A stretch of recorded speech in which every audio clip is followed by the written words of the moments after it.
Father Donald, please. I beg you, don't do this to me. Father, please! She screamed out. My name is Judith, and if there's one thing you should know about me, it's that I was raised in the church. Not just any church, a strict, deeply Catholic home where missing Mass was practically a sin, and church activities were more important than anything else. In my family, faith wasn't just something we practiced, it was a way of life. My parents weren't just Sunday Catholics. No, they were everyday Catholics. Morning Mass, evening rosary, Bible studies, choir rehearsals. If there was a church event, we were there. No excuses. I grew up knowing all the prayers by heart. The Hail Mary, the Our Father, the Apostles' Creed. I could recite them in my sleep. I knew when to kneel, when to stand, when to respond during Mass.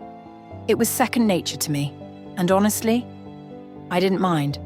I loved the church. It felt like home. I became an altar server when I was 10, and by the time I turned 15, I wasn't just any altar server, I was the vice president. That meant I wasn't just serving at Mass.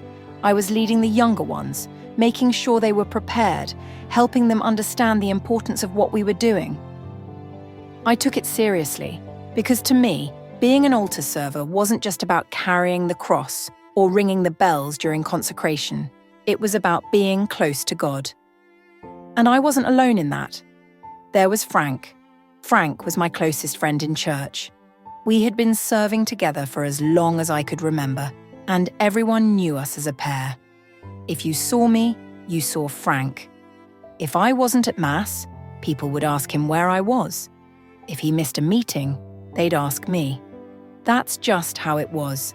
He was the one person I could always count on. Frank had this way of making everything feel okay. He was the kind of friend who would remind me to pray when I was struggling, who would make me laugh when I was tired, who would always tell me, "Judith, keep your eyes on God. He never fails." I believed that. I needed to believe that. Because in church I felt safe. It was the one place where nothing bad could happen. Or at least, that's what I thought. Then there was Father Donald.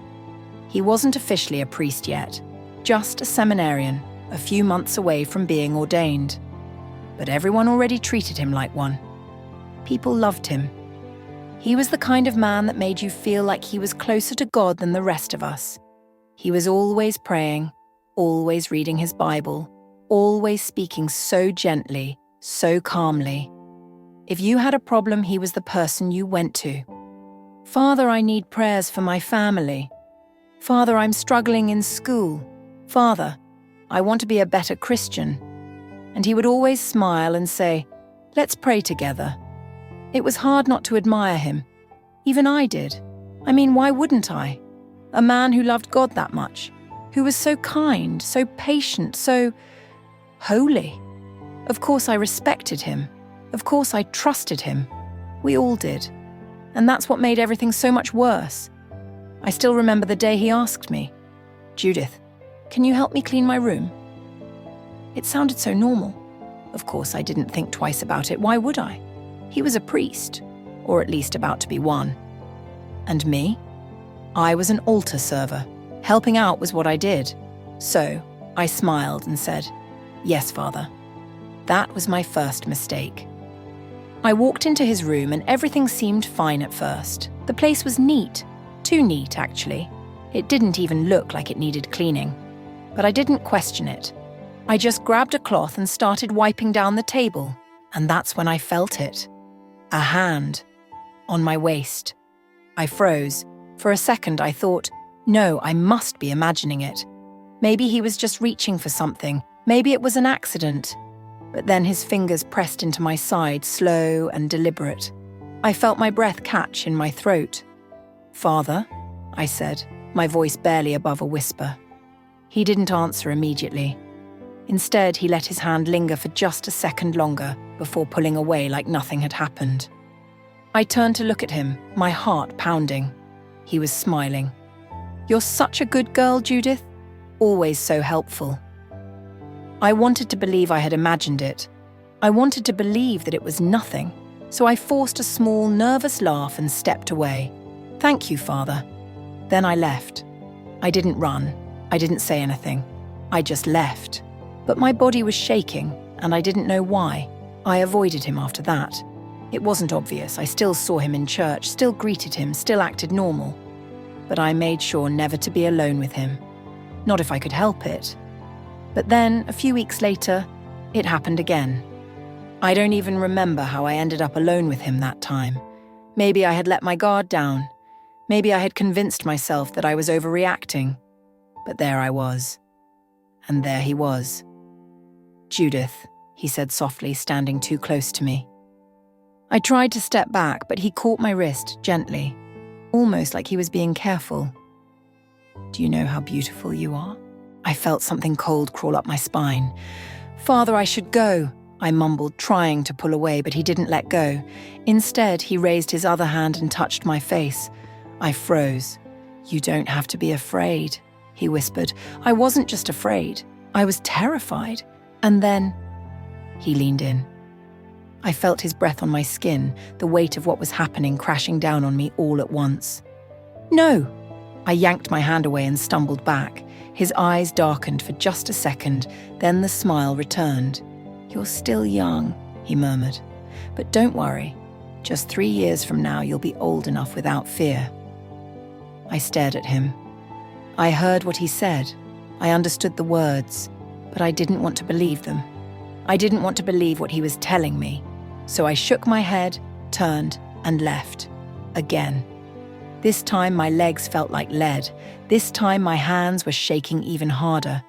This time I knew. I knew. And I never should have gone back. I should have known better. I should have trusted my instincts. Something had been telling me to stay away from Father Donald, to keep my distance, to never be alone with him again. But I didn't want to believe it. I didn't want to think that a man of God, someone respected, someone loved, someone who was supposed to guide us, could be capable of something evil. So, I convinced myself that maybe I had been wrong.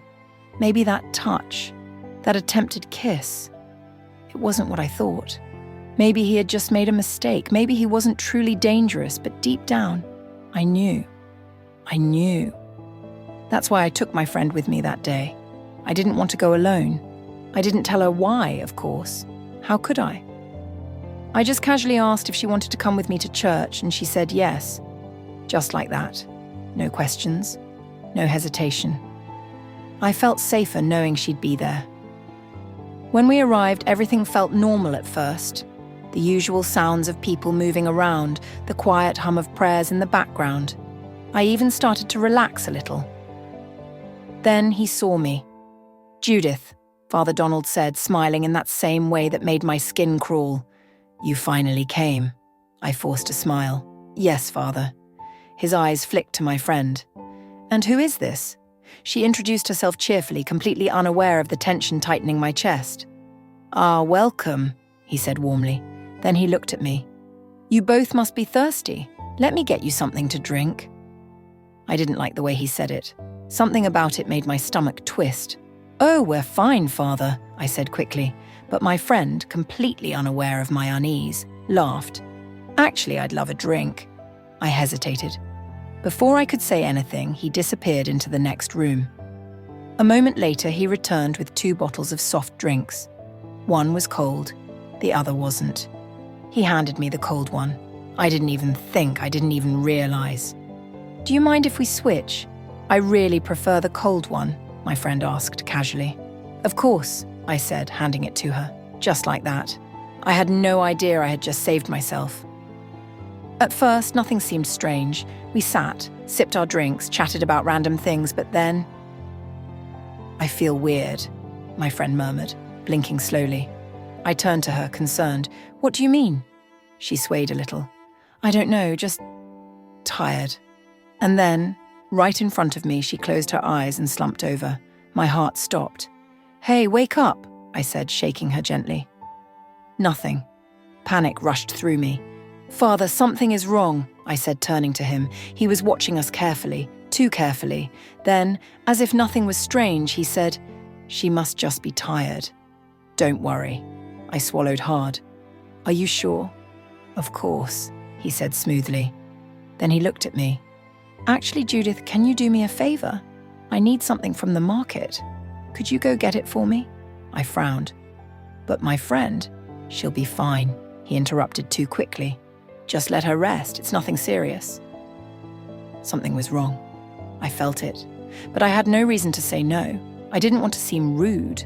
I didn't want to act like I suspected anything. So I nodded. Okay. I took the money and left. But as I walked toward the market, something in my gut twisted. Why had he asked me to go? Why right now? Why did my friend fall asleep so fast? I stopped walking. Cold fear crawled up my spine. I turned and ran. I didn't even think about it. I just ran back to the church as fast as my legs could carry me. My heart was pounding, my breath was sharp and shallow. I didn't know what I expected to find, but I knew I couldn't leave her alone. I burst into the room. My friend was still there, still asleep. Father Donald was sitting calmly, flipping through his Bible like nothing had happened. He looked up at me, raising an eyebrow. Oh, you're back so soon? I didn't answer. I rushed to my friend and shook her harder this time. Wake up. Please, wake up. She stirred, groggy. What happened? She mumbled. You fell asleep, I said, my voice shaking. She rubbed her eyes. I feel dizzy. I turned and looked at Father Donald. He was watching me, watching us. She must have been really tired, he said, standing up.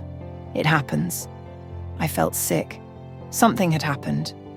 Or maybe it was going to happen. But he had sent me away. And now I was back before he expected me to be.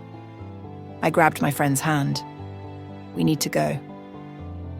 She was still drowsy, still slow, but she nodded. We left quickly, not looking back. The entire way home, my mind raced. Had I just left my friend in danger? Had something happened while I was gone? I wanted to ask her, but I was too afraid of the answer. Because if she said yes, if she told me something had happened, then I would have to accept the truth. And I wasn't ready. Not yet. I knew something was wrong the moment he asked me. It was just another regular day at church, or at least it was supposed to be. I was trying to focus on my responsibilities, arranging things for the younger altar servers, making sure everything was in order for Sunday Mass. That's when the president of the altar servers, the leader of both the boys and girls, called me aside. Judith, I need you to do something.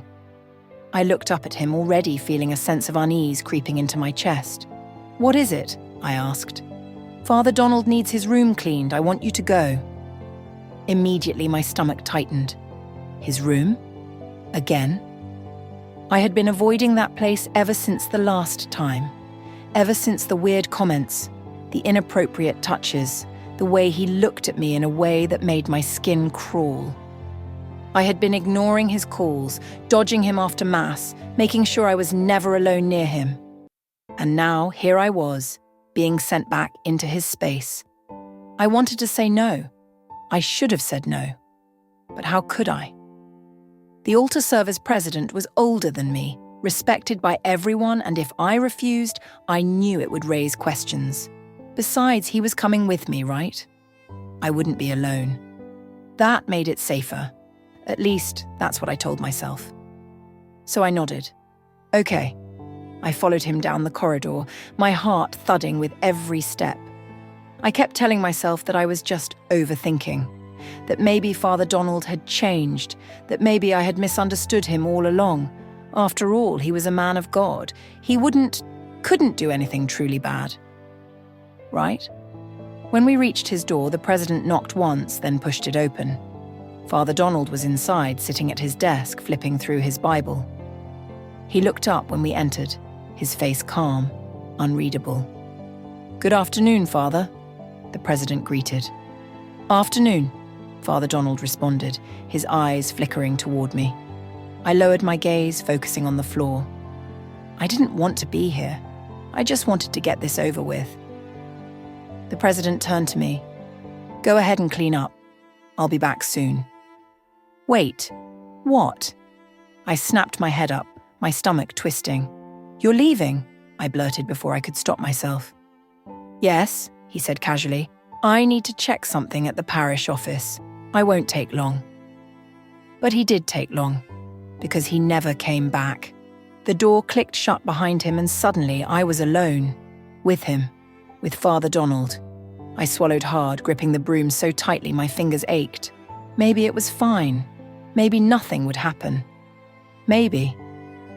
I forced myself to move, pretending to clean, focusing on the tiny particles of dust on the floor. Anything to distract myself. But then, I heard movement behind me, slow, deliberate. I stiffened, my breath catching. Judith. His voice was soft, but there was something in it that made my skin prickle. I didn't turn around. Judith, look at me. I clenched my jaw. Just finish and leave. Just finish and leave.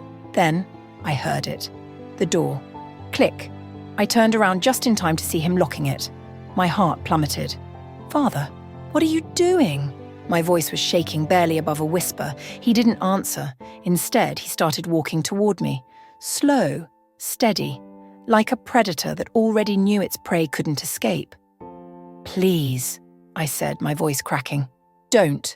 He smiled, but there was nothing kind about it.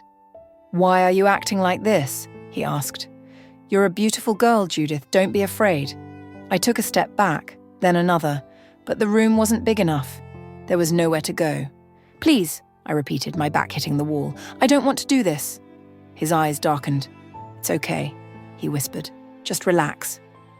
Then, before I could react, he grabbed my wrist.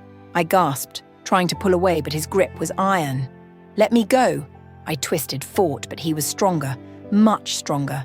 I opened my mouth to scream, but his hand shot up, covering it. No one will hear you, he murmured. I struggled harder, thrashing, kicking, trying to break free, but it didn't matter. Because he overpowered me. Because he took what he wanted. Because no matter how loud I screamed in my head, the walls of that room swallowed my voice whole. When it was over, I couldn't move. I couldn't breathe. I couldn't think. Everything hurt. My body, my soul, my faith. I lay there numb as he stood up, straightening his clothes like nothing had happened. Then, he knelt, in front of me, like he was praying, like he was the one in pain. Judith, please, he whispered, his voice thick with something that sounded like desperation. I'm sorry. I didn't mean to hurt you. I wanted to laugh, or cry, or scream, but I did nothing. Take this. He reached into his pocket, pulling out some money. Buy pills. No one has to know. Please. I stared at the money in his hand, bile rising in my throat. Money. He thought this could be fixed with money. Like I was some problem that needed covering up. I felt something inside me break. Without a word, I pushed myself up, my entire body trembling. My legs felt weak, unsteady. The pain between them was unbearable, but I forced myself to move. I had to get out. I had to leave. I staggered toward the door, my fingers fumbling with the lock.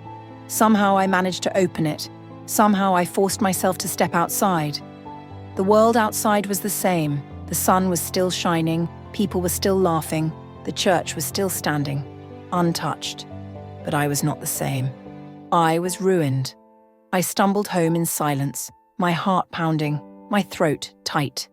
I wanted to tell someone. I wanted to scream it to the whole world.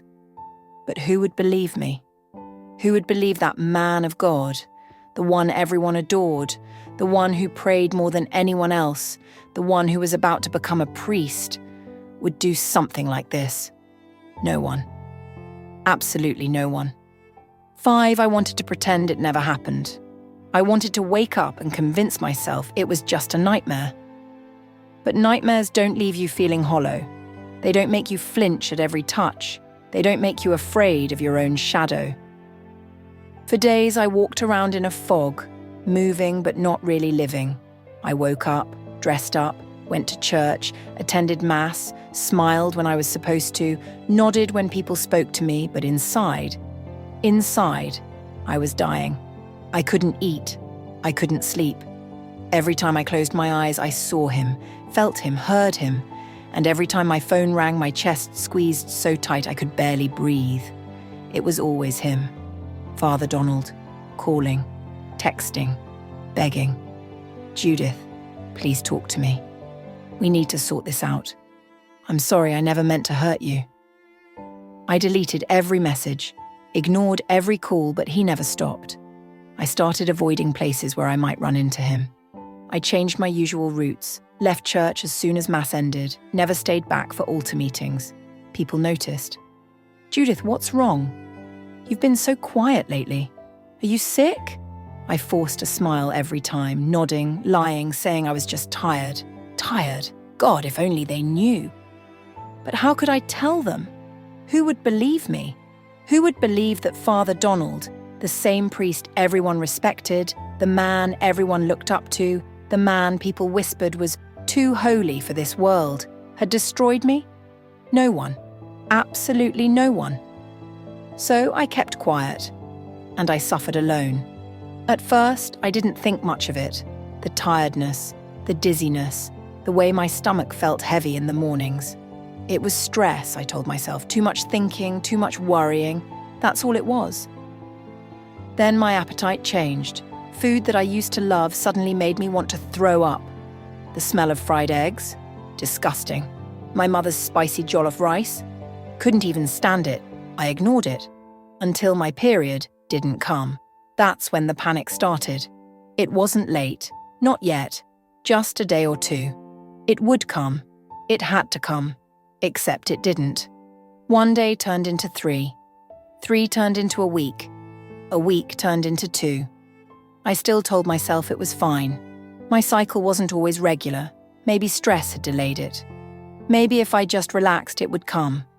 But deep down, I knew. I just didn't want to believe it. I refused to believe it. Until the morning I woke up, ran to the bathroom, and threw up so violently my mother knocked on the door in alarm. Judith, are you okay? I wiped my mouth, forcing my voice to sound normal. Yes, Mummy, I think I ate something bad. Lies. More lies. I couldn't face the truth. Not yet. I bought the test in secret. I couldn't risk buying it from a pharmacy near home, so I took a bus to another town. My hands were shaking when I paid the woman behind the counter. I avoided her eyes, stuffed the test into my bag, and rushed out before anyone could see me.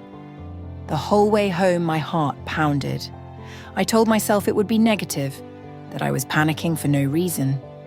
But when I locked myself in the bathroom and saw those 2 pink lines staring back at me, shattered. Number no, no, no, no, no. I shook the test, as if that would change the result. I took another one, same result. I took a third, same. I couldn't breathe. I gripped the sink, my legs trembling, my whole body breaking down. I was pregnant. And I knew exactly who was responsible. Tears blurred my vision. This couldn't be happening. This wasn't real. But it was. I slid to the floor, pressing my hands to my stomach, my mind screaming. What was I supposed to do? Who could I tell? Who would believe me? No one. No one. No one. I cried until my chest ached, until there were no more tears left, until I had nothing but emptiness inside me. I didn't go to church the next day. I couldn't. I couldn't even look at that building anymore without wanting to throw up. I don't know how I made it through the next few days. Everything felt like a blur. I moved through life like a ghost, not speaking, not eating, just existing. I kept thinking, this is it. My life is over. And then, one evening I broke. Frank found me sitting outside the church, staring at nothing. Judith? I flinched. I hadn't even heard him walk up. What's wrong? His voice was gentle, concerned. I opened my mouth, ready to say nothing, but the words wouldn't come. Instead, my throat tightened, and before I knew it, tears spilled down my face. Frank panicked. Judith, talk to me. What's happening? I shook my head, pressing my hands to my face, trying to hold it in, but it was useless. The dam had broken. I can't, I whispered. You can't what? I can't do this anymore. Frank sat down beside me, lowering his voice. What happened? I hesitated. I had told no one. No one. But suddenly, in that moment, with Frank looking at me like that, like he genuinely cared, like he saw me, it all came pouring out. He hurt me, I choked out. And now I couldn't even say it. Frank's eyes darkened. Who? Who hurt you? I struggled to breathe. Father Donald. His entire body went still. What? He forced me, I whispered, my voice breaking. And now I sucked in a shaky breath, then finally forced the words out. I'm pregnant. Silence. Frank just stared at me, and then, oh my God. I covered my face, shaking with silent sobs. He didn't say anything for a long time. Then, finally, in a voice I barely recognized, he said, "We have to do something." Frank stared at me like I had just told him the world was ending, and maybe, for me, it was. "Judith, are you serious?" His voice was hoarse, barely above a whisper. I nodded, my throat too tight to speak, his hands clenched into fists. He exhaled sharply, shaking his head as if trying to wake himself up from a nightmare. No, this can't be real. This isn't happening." I swallowed hard. "It is. He did this to you?" His voice cracked with anger. Tears welled in my eyes again. I looked away, ashamed. Yes. Silence. The kind that felt like the air had been sucked out of the room. Then, without warning, Frank jumped to his feet. His face was twisted with rage. His chest rose and fell in rapid breaths. I had never seen him this angry before. "I swear to God, I will kill him." "Frank, no!" I grabbed his arm before he could storm off. My hands were shaking. "You can't." "Why not?" He was breathing heavily, his entire body trembling with fury. "He can't just get away with this. He ruined your life, Judith. His voice broke. I could see it in his eyes. The helplessness, the pain, the same feelings drowning me. I tightened my grip on his arm. "Frank, please." He looked down at me, his jaw clenched so tightly I thought his teeth might crack. But slowly, he sat back down, rubbing his face with both hands. For a long time, he didn't speak. Neither did I. We just sat there in silence, surrounded by the weight of everything. After what felt like forever, he finally whispered, "What are you going to do?" I let out a shuddering breath. I don't know. How was I supposed to know? I was 15, pregnant, and the father was a priest. I couldn't tell my parents. They would never believe me. The church, they worshipped him. The community, they would call me a liar. I was trapped, absolutely trapped. Frank clenched his fists again. "We have to do something. We can't just let this happen." "Like what?" I whispered. "Tell people. Who will believe me?" He opened his mouth, then closed it. He didn't have an answer, because we both knew the truth. No one would take my side. Father Donald was too loved, too respected, too holy. And me? I was just a girl who would be called a liar, a sinner, a temptation. Frank let out a bitter laugh, shaking his head. "This is so messed up. He's supposed to be a man of God." I wiped my tears. That doesn't mean anything. Not anymore. I had seen the devil and he wore a white collar. Frank took a deep breath, then turned to me. His eyes were dark, unreadable. "Judith." Something in his tone made my stomach tighten. "What?" He hesitated. Then, in a voice so low I almost didn't hear him, he said, "You don't have to keep it." For a second, I didn't understand. Then my entire body went cold. I pulled back, staring at him. "What?" He held my gaze. You can get rid of it." My heart stopped. I blinked, waiting for him to say he was joking. But he wasn't. "Frank," my voice was barely a whisper. "Judith, think about it." His voice was desperate now. "If you keep this baby, your life is over. Your parents will disown you. The church will shame you. No one will ever look at you the same way again." I shook my head rapidly. No, I can't." "Why not?" His voice rose slightly. "Why should you have to suffer for what he did? Why should you be the one to pay the price?" I couldn't breathe. I couldn't even think. My hands trembled as I wrapped my arms around myself. I don't know. Frank leaned closer, his voice urgent. Judith, you have to be smart about this. You can't keep this baby. You can't. I squeezed my eyes shut, shaking my head harder. Stop. I'm trying to help you. By telling me to kill my baby? My voice cracked.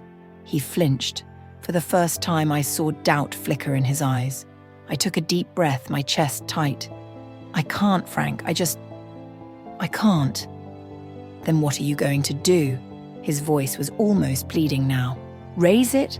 Hide it? Give birth and let everyone turn their backs on you? I didn't have an answer, because I didn't know. I didn't know anything anymore. I pressed my hands to my face, my entire body trembling. This was a nightmare, a living, breathing nightmare. I wished I could wake up. I wished I could rewind time. I wished... Judith. I lowered my hands, slowly. Frank was looking at me, his expression unreadable.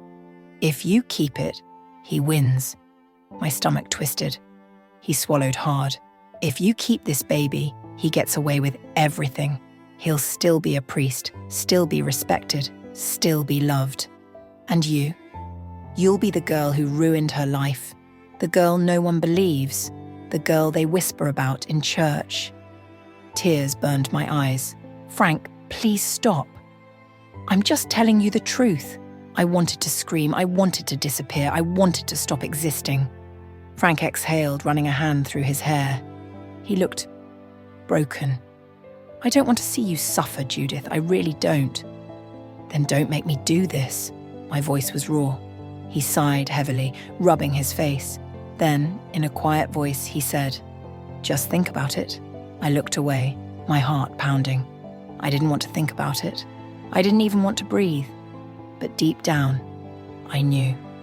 This nightmare was far from over. To be continued, don't miss out the next part. Please subscribe to my channel and turn on the notification bell.